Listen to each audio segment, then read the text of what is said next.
So in across the pond in Tottenham, I don't know if you read, they did something that is beyond comprehension. They went to a game in Newcastle. They lost. They sacked their coach. Whatever the story is, it doesn't matter. The players stepped up purportedly and said, we're refunding everybody's tickets who went to this road game. We played so badly, we're going to give you your money back, and I have not slept since, worrying about people actually thinking that they deserve money back when the performance of their team is not sufficient. That kept you up at night? It's just one of the 50 things, but... You were kept up at night because these players recognized what I was referring to, this actual emotional dissatisfaction, this feeling like you are being let down as a actual person paying money to attend these games. I'm playing a violin. And you're saying that you lost sleep because players decided to say, you know what, we recognize that we're going to pay out of our own pockets to these fans because we know that we actually let them down. Would you be willing, Juju, question right now, Heat game, would you have paid an extra $10 out the door because you saw Jimmy Butler score 56? Absolutely. Would you have wanted $10 back if the Heat had not won? No, sir. No, sir. So you're willing to pay for upside surprise and recognize the downside is part of the bargain? Yes, sir. We are kindred spirits. You guys are aligned in ways that have startled me today. New podcast coming soon. But why? But the idea that what if there's a world in which performance bonuses are worked in? What if there's a world in which you are actually paying for the thing that you get in a way that actually is worth the money to you, David? It's my dream. My dream is to pay players 1 year at a time for what they do, not what they've done or what they could do. It's the dream, right? Make everyone a free agent union's every nightmare. year. Management's dream. Why is it a union's nightmare? Because you want the protection to get paid your amount of money whether you do the job well or not. That's what tenure, by the way, that's what tenure is, and I love teachers. Love them, but that's the definition of tenure. It's job protection. But it's also the idea that a world in which you are living truly like game to game for your financial compensation is a world in which maybe the incentives corrupt and distort how you actually perform best at your job.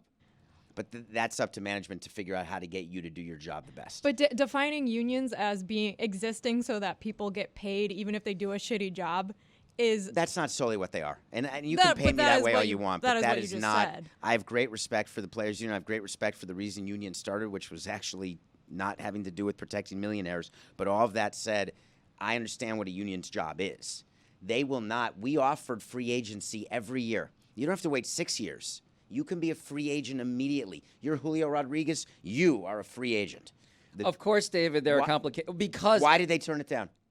Because they were concerned about injuries, right? Like what happens if, for reasons... That's not right. That's not right. You're telling me that a union is not concerned about what happens when in a free agency always world you get injured? No. They were concerned that the money that goes to older players would disappear and it would all go to younger players.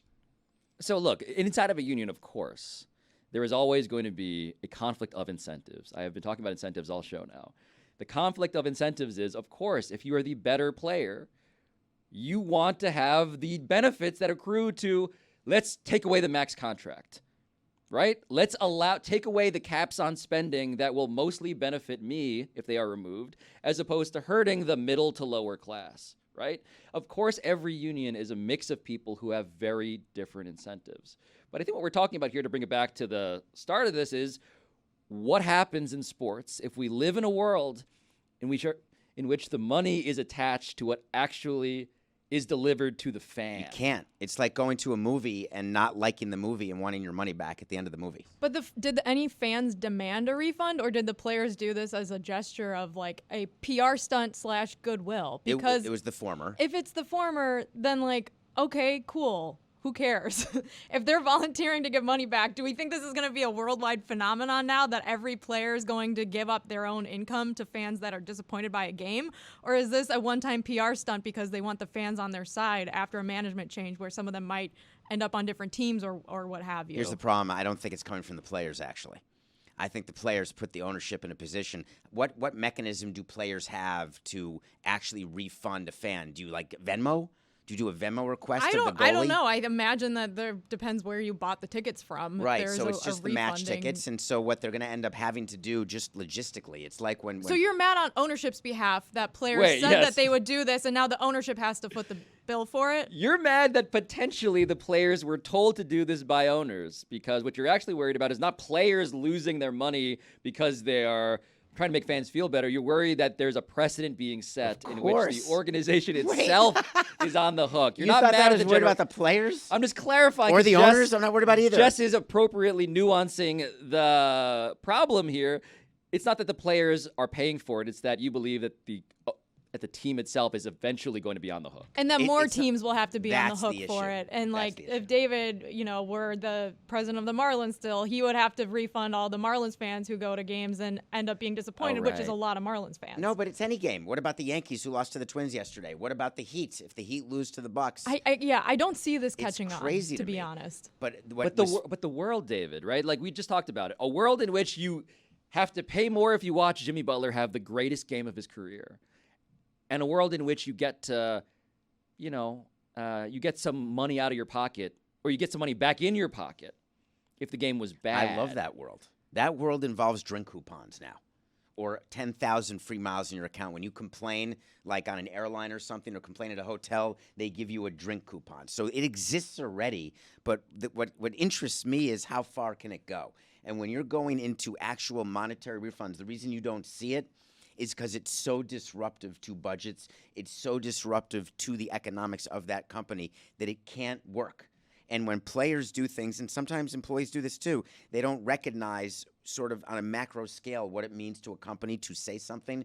Oh, just give them free hot dogs, as an example. It's not that easy. Sports should give out a blowout clause. Like, okay, you pay for these courtside seats, and these folks got blew out by 30 points. Here's $20 and a little Chick-fil-A sandwich or something. Like, give me something that acknowledges this was a shit show. The opposite of the Bojangles thing, where like if you go to like Clemson games and they score a certain amount of points, you get free fries or a sweet tea at Bojangles. Ooh, a Bojo That's Bojo. all promotion. So Yeah. baseball teams So the do that opposite with of hits. that, though.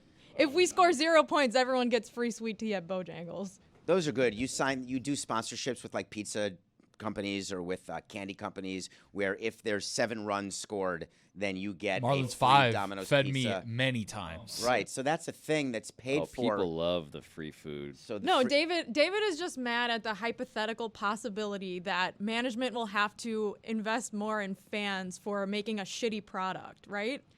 Yes, except what if it's a good team that has a shitty day or a shitty season? I don't anticipate this is going to happen in non-PR stunt scenarios. Remember, right?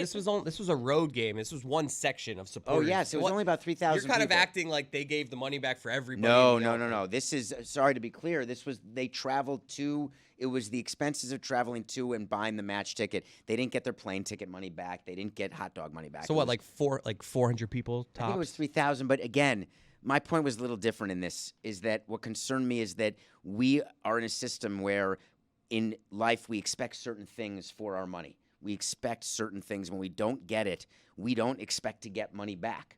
But when we get over-delivered, we're unwilling to pay more money. So if you're not willing to pay more money, then you can't be willing to have to pay less money. In 2009, Oregon opened their season. This is when like Oregon was like always flirting with, are they going to play for the national championship? And Chip Kelly was their coach. They traveled to Boise State to open the season, and they lost. And fans were pissed at Oregon, and they were all saying they wanted their money back.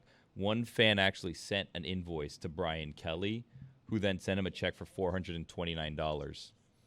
Chip Kelly. Chip Kelly did. Oh, I love that. Fine. I hate that. I love that. But what if he accidentally sent it to Brian Kelly? But Billy, I also feel like this is a world in which we can introduce new coupons. How do I'm just backtracking a second? Like, how would fans overpay for something that hasn't happened yet? Like, you can't promise a Jimmy Butler 56-point playoff game, so therefore an You organization. Venmo after. Yeah, I want to collect money on I the way would out do the that. door. Got it. I'll And get you Pablo tomorrow. already said he would. I am in on this. I will pay the premium retroactively if I also get the discount when I'm at a game that is over by the second quarter. Absolutely. And that's a trade that no management will make. And it You makes just said sense. before that's the world you want. I want it, but it's not realistic. I want it now that I'm not in the chair. I never would have agreed Oh, to I it in the see. chair.